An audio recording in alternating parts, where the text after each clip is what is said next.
नमस्कार मित्रों, ज्योतिष और ग्रह नक्षत्र की दुनिया में आपका बहुत बहुत स्वागत है। क्या पिछले कुछ सप्ताह से आपको ऐसा लग रहा था कि आपके बनते हुए काम अचानक अटक रहे हैं?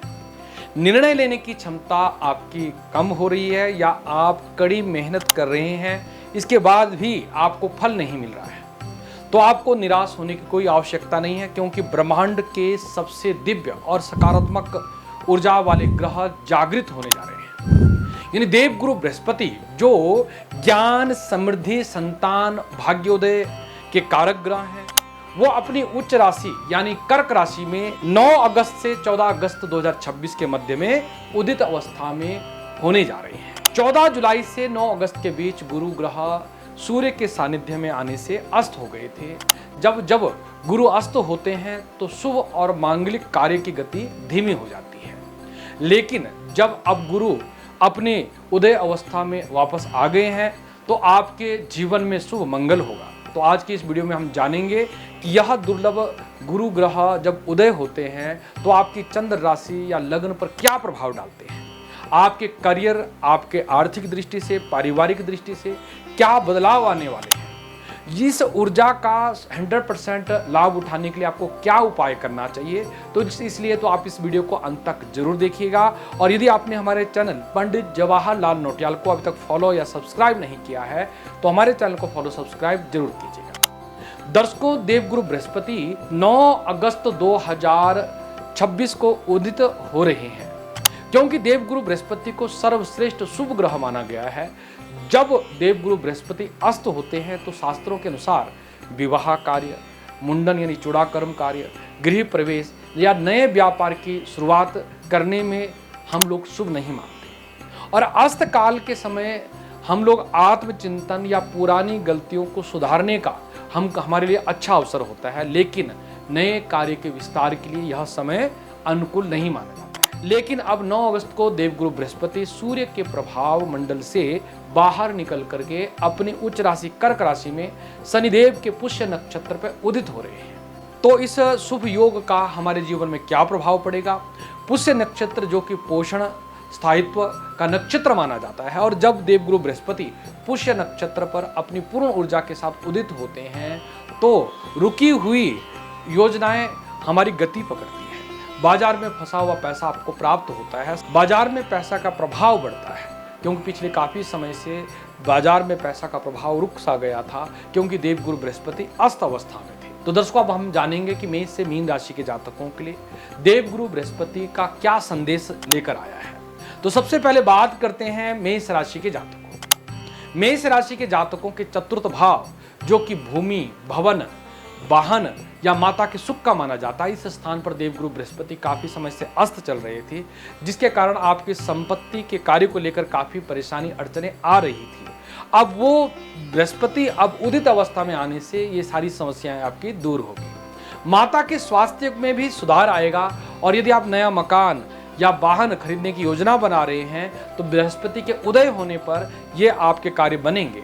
यानी देवगुरु बृहस्पति का उदय होना हमारे मेष राशि के जातक के लिए सुख समृद्धि को लेकर आने वाला है, क्योंकि मेष राशि के जातकों के लिए चतुर्थ भाव पर उच्च राशि का देवगुरु बृहस्पति हंस नामक महापुरुष योग का निर्माण कर रहा है, और ये हंस नामक महापुरुष योग देवगुरु बृहस्पति के उदय होने से पूर्ण फलित होगा। देवगुरु बृहस्पति के अपने उच्च राशि में आ जाने से, उदय होने से हमारे मेष राशि के जातकों के जीवन में सुख समृद्धि के योग बनेंगे और मंगल ही मंगल होगा। अब बात करते हैं वृष राशि के जातकों। वृष राशि के जातकों के लिए देवगुरु बृहस्पति का उदय आपके तृतीय भाव पर हो रहा है, जो कि पराक्रम, छोटे भाई बहनों के सुख का स्थान और संचार और कौशल का भाव माना जाता है।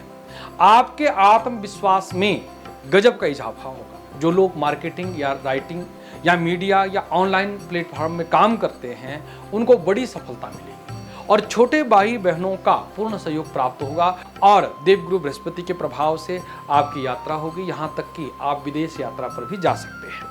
धन लाभ के नए अवसर प्राप्त होंगे। यानी देवगुरु बृहस्पति हमारी वृष राशि के जातकों के लिए आपके पराक्रम भाव पर पूर्ण फल देने वाले हैं, क्योंकि तृतीय भाव पर उच्च राशि का देवगुरु बृहस्पति जब जब आते हैं तो ये हमारे जीवन में विशेष लाभकारी होते हैं, क्योंकि 12 वर्षों के बाद आपके तृतीय भाव पर देवगुरु बृहस्पति उदित हो रहे हैं, जिसके फलस्वरूप हमारे वृष राशि के जातकों के व्यापार में, आपकी योजनाओं में विशेष सफलता की प्राप्ति होगी। देवगुरु बृहस्पति आपके सपने को साकार करेंगे और आपको इच्छित लाभ की प्राप्ति होगी। विशेषकर विद्यार्थी वर्गों के लिए तृतीय भाव का बृहस्पति लाभ का सूचक बनने वाला है, और यदि आप उच्च शिक्षा की योजना बना रहे हैं तो उस योजना में देवगुरु बृहस्पति आपका साथ देंगे। नवविवाहित जोड़ों के इच्छित संतान की प्राप्ति के योग बनेंगे। यानी देवगुरु बृहस्पति हमारे वृष राशि के जातकों के लिए हर तरह से उन्नति सफलता का कारक है, क्योंकि तृतीय भाव से देवगुरु बृहस्पति आपके नवम स्थान यानी भाग्य स्थान पर पूर्ण दृष्टि से देखेंगे, जिसके फलस्वरूप हमारे वृष राशि के जातकों के भाग्य की वृद्धि होगी,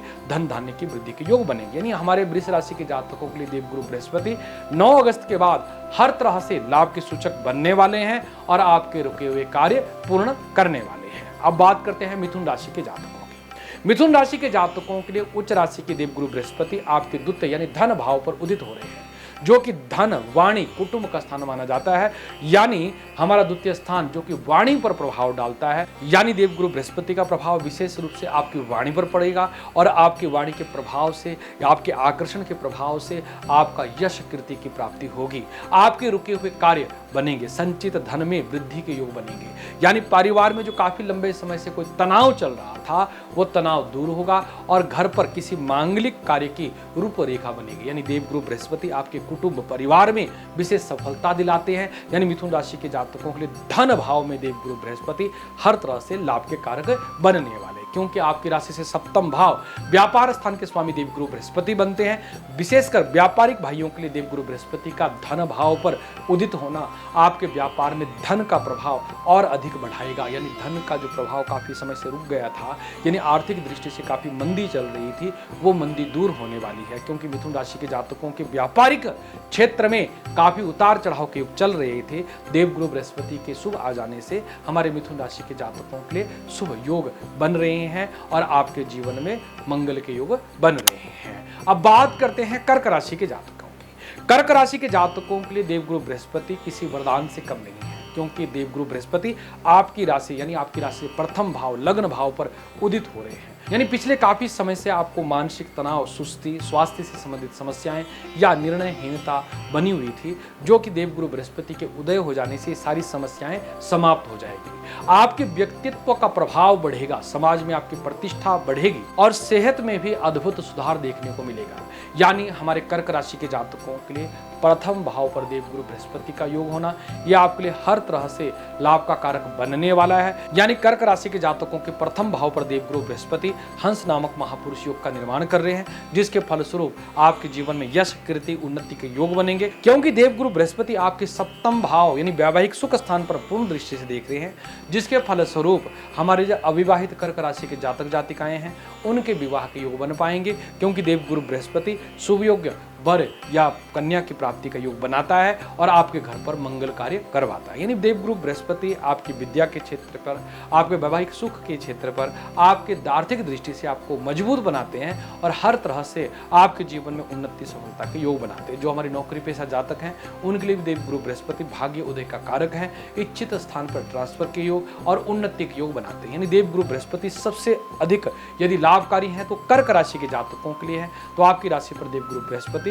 मंगलकारी योग बना रहे हैं। अब बात करते हैं सिंह राशि के जातकों की। सिंह राशि के जातकों के लिए देवगुरु बृहस्पति आपके 12वें यानी द्वादश स्थान पर उदित हो रहे हैं, जो कि व्यय, विदेश यात्रा या आध्यात्मिक कार्य के लिए माना जाता है। यानी 12वें भाव पर देवगुरु बृहस्पति के आ जाने से यदि आपका कोई विदेश से जुड़ा कोई भी व्यापार है या कोई भी कार्य है वो कार्य आपका होगा, या विदेश में कोई पढ़ाई या नौकरी से का प्रयास आप कर रहे हैं उसमें भी आपको सफलता मिलेगी। यानी इस अवधि में आपको खुशखबरी मिल सकती है।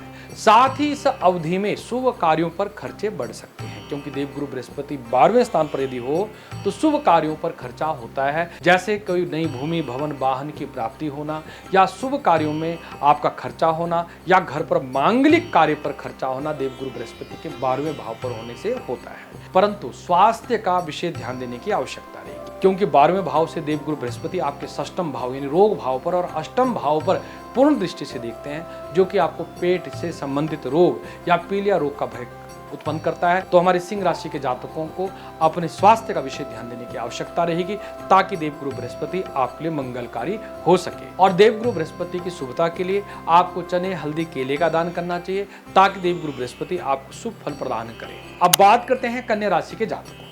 कन्या राशि के जातकों के लिए देवगुरु बृहस्पति आपके एकादश भाव यानी लाभ भाव पर उदित हो रहे हैं, जो कि इच्छा पूर्ति का स्थान माना जाता है। यानी लाभ स्थान पर देवगुरु बृहस्पति के उदय होने से आपके करियर और आर्थिक जीवन के लिए सबसे ज्यादा फलदायी सिद्ध होने वाला है।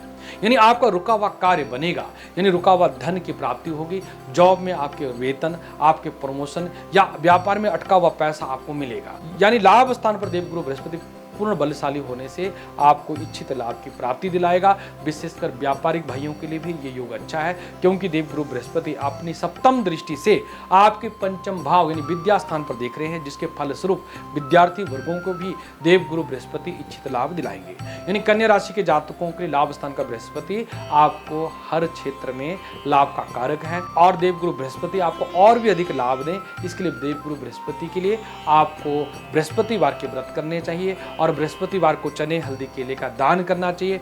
ओम ग्रां ग्रीं ग्रौं सह गुरुवे नमः मंत्र का जाप करना चाहिए ताकि देवगुरु बृहस्पति आपके लिए और अधिक लाभकारी हो और मंगलकारी हो। अब बात करते हैं तुला राशि के जातकों की। तुला राशि के जातकों के लिए देवगुरु बृहस्पति आपके दशम भाव यानी कर्म भाव पर उदित हो रहे हैं, जो कि आपका नौकरी का या प्रतिष्ठा का स्थान माना जाता है। और यदि आप नौकरी में बदलाव चाहते थे या नई जिम्मेदारी की प्रतीक्षा कर रहे थे यानी प्रमोशन की प्रतीक्षा कर रहे थे, तो 14 अगस्त के बाद आपको सकारात्मक परिणाम देखने को मिलेगी। दशम भाव पिता सुख का भी माना जाता है, तो पिता का भी इस अवधि में पूर्ण सहयोग प्राप्त होगा। समाज में आपकी साख मजबूत होगी। यानी तुला राशि के जातकों के लिए दशम भाव में देवगुरु बृहस्पति आपके कार्य क्षेत्र में विशेष लाभ के कारक हैं और विशेषकर नौकरी पेशा जातकों के लिए यह अवधि लाभकारी है।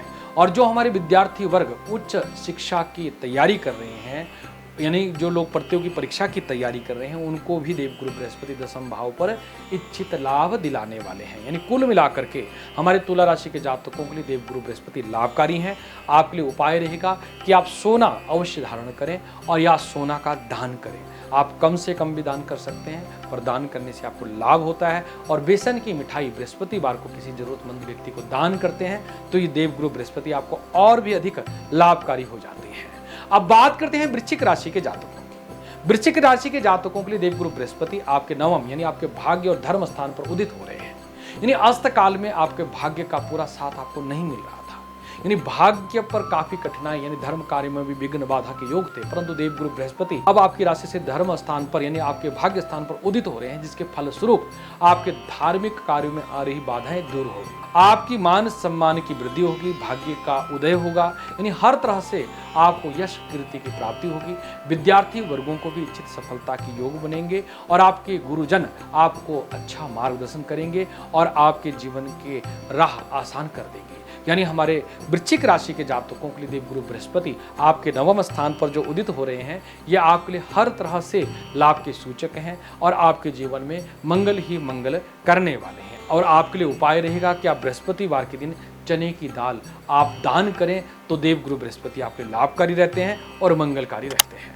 बात करते हैं धनु राशि के जातकों की। धनु राशि के स्वामी स्वयं देवगुरु बृहस्पति आपके अष्टम भाव पर उदय हो रहे हैं, जो कि अष्टम भाव आपके रिसर्च, इंश्योरेंस, टैक्स, एस्ट्रोलॉजी या गूढ़ विद्याओं से जुड़े कार्यों के लिए माने जाते हैं। साथ ही अष्टम भाव आपका आयु का स्थान भी माना जाता है और अष्टम भाव में देवगुरु बृहस्पति धनु राशि के जातकों के लिए अच्छा तो नहीं है, पर उतना बुरा नहीं है जितना कि अस्त अवस्था में था। मैं धनु राशि के जातकों को कहना चाहूँगा, कम से कम देवगुरु बृहस्पति के लिए 16 बृहस्पतिवार के आप व्रत करें और अपने हाथ पर सुनेला पुखराज या सोने की कोई रिंग या छल्ला धारण करें ताकि देवगुरु बृहस्पति आपके लाभकारी रहें। पीला वस्त्र, चने की दाल और हल्दी का दान किसी जरूरतमंद व्यक्ति को बृहस्पतिवार के दिन दान करें तो देवगुरु बृहस्पति आपके लाभकारी होते हैं और आपके कार्य के लिए मंगलकारी होते हैं। बात करते हैं मकर राशि के जातकों। मकर राशि के जातकों के लिए देवगुरु बृहस्पति आपके सप्तम भाव यानी जो कि वैवाहिक सुख, जीवन साथी और व्यापारिक साझेदारी का माना जाता है, उस स्थान पर उदय हो रहे हैं, जिसके फलस्वरूप आपके व्यापार में विशेष लाभ के योग बनते हैं। क्योंकि देवगुरु बृहस्पति अस्त चल रहे थे, इसलिए आपके व्यापारिक साझेदारी में अनबन के योग चल रहे थे, वो आपका मनमुटाव दूर होगा। नए व्यापारिक समझौते में हस्ताक्षर होंगे, यानी वैवाहिक जीवन में भी शुभ योग बनते हैं। यानी अस्त होने से देवगुरु बृहस्पति आपके वैवाहिक रिश्तों में भी तनाव उत्पन्न कर रहे थे, परंतु अब देवगुरु बृहस्पति 9 अगस्त से उदय अवस्था में आ रहे हैं, जिसके फलस्वरूप आपके वैवाहिक जीवन में मिठास होगी और वैवाहिक जीवन में शुभ योग बनेंगे और अविवाहित जातकों के विवाह के योग बनेंगे। यानी देवगुरु बृहस्पति हमारे मकर राशि के जातकों के लिए हर तरह से मंगलकारी है, व्यापारिक भाइयों के लिए भी मंगलकारी है और आपके जीवन में विशेष लाभ देने वाले होंगे। अब बात करते हैं हमारे कुंभ राशि के जातकों की। कुंभ राशि के जातकों के लिए देवगुरु बृहस्पति आपके षष्ठम भाव पर उदित हो गए हैं और षष्ठम भाव यानी जो रोग, ऋण और गुप्त शत्रुओं का स्थान माना जाता है, इस स्थान पर देवगुरु बृहस्पति के उदय होने से आपके विरोधी लोग जो आपके प्रति कुछ चाल चल रहे थे, देवगुरु बृहस्पति उनकी चाल को नाकाम कर देंगे। कोर्ट कचहरी या कानूनी मामलों का फैसला आपके पक्ष में आ सकता है। यदि कोई पुराना कर्ज आपको परेशान कर रहा था, उस कर्ज से भी राहत पाने का कोई रास्ता आपको मिलेगा। यानी कुंभ राशि के जातकों के लिए षष्ठम भाव में देवगुरु बृहस्पति का उदय होना आपके लिए मंगलकारी है, परंतु षष्ठम भाव का बृहस्पति उदर संबंधी विकार उत्पन्न करता है, तो आपको खान पान पर विशेष परहेज बरतना है, अपने स्वास्थ्य का ध्यान रखना है। यदि अपने स्वास्थ्य का ध्यान रखते हैं तो देवगुरु बृहस्पति आपके लिए मंगलकारी होते हैं। और बृहस्पतिवार के दिन बेसन की मिठाई का यदि आप दान करते हैं तो देवगुरु बृहस्पति आपके लिए और भी अधिक शुभ और लाभकारी होते हैं। बात करते हैं मीन राशि के जातकों की। मीन राशि के जातकों के लिए देवगुरु बृहस्पति आपके पंचम भाव यानी बुद्धि, संतान और ज्ञान, प्रेम संबंध का स्थान माना जाता है। इस स्थान पर देवगुरु बृहस्पति उदय हो रहे हैं, जो कि आपकी निर्णय लेने की क्षमता को बहुत ही सटीकता से बढ़ाएगा। यानी देवगुरु बृहस्पति शिक्षा के क्षेत्र में विशेषकर लाभकारी योग बनाता है। जो हमारी शिक्षा से संबंधित व्यापार करते हैं हमारे मीन राशि के जातक लोग, उनको विशेष लाभ के योग बनाता है। शेयर बाजार में भी आपको विशेष लाभ, सफलता मिलने के योग बनते हैं। संतान की तरफ से कोई बड़ी खुशखबरी आपको मिल सकती है। यानी पंचम भाव में देवगुरु बृहस्पति का उदय होना आपके वैवाहिक जीवन में, आपके पारिवारिक जीवन में सुख समृद्धि लाएगा। विशेषकर विद्यार्थी वर्गों के जीवन में कोई शुभ समाचार मिल सकते हैं। देवगुरु बृहस्पति की कृपा से आपके सभी मनोरथ पूर्ण होंगे। विशेषकर जो हमारे नव विवाहित जातक लोग इच्छित संतान के योग चाहते हैं, उनके लिए देवगुरु बृहस्पति का उदय होना किसी वरदान से कम नहीं है। तो यह समय आपको इच्छित संतान प्राप्ति के लिए शुभ है, क्योंकि देवगुरु बृहस्पति जब जब उच्च राशि में आपके पंचम भाव पर उदित होते हैं तो आपको इच्छित संतान प्राप्त करते हैं। जो प्रेमी जन लोग हैं हमारे मीन राशि के जातक लोग, उनको भी आपका जो प्रेम संबंध है वो विवाहिक रिश्ते में बदलते हुए दिख रहा है। यानी कुल मिलाकर के मीन राशि के जातकों के लिए पंचम भाव का देवगुरु बृहस्पति मंगलकारी रहने वाला है। तो दर्शकों, ये था मेष से मीन राशि के जातकों के लिए देवगुरु बृहस्पति का उदित अवस्था में आने का आपको क्या प्रभाव मिलने वाला है। तो आपको ये वीडियो कैसी लगी आप कमेंट बॉक्स में जरूर लिखिएगा और ज्योतिष से संबंधित नई नई जानकारी के लिए हमारे चैनल पंडित जवाहरलाल नौटियाल को फॉलो जरूर कीजिएगा। और यदि आप हमसे अपनी जन्म कुंडली का विस्तृत विश्लेषण चाहते हैं तो हमारे नंबर पर कॉल करके अपॉइंटमेंट बुक कर सकते हैं। और यदि आप निःशुल्क रूप से अपनी कुंडली हमसे दिखाना चाहते हैं तो रात्रि 9:30 बजे लाइव प्रोग्राम में जुड़ करके अपनी कुंडली को हमसे आप निःशुल्क रूप से भी दिखा सकते हैं। तो आज के कार्यक्रम में इतना ही। नई वीडियो के साथ आपके सामने जल्दी उपस्थित होते हैं। बहुत बहुत आशीर्वाद। नमस्कार। जय श्री कृष्ण। जय श्री राधे।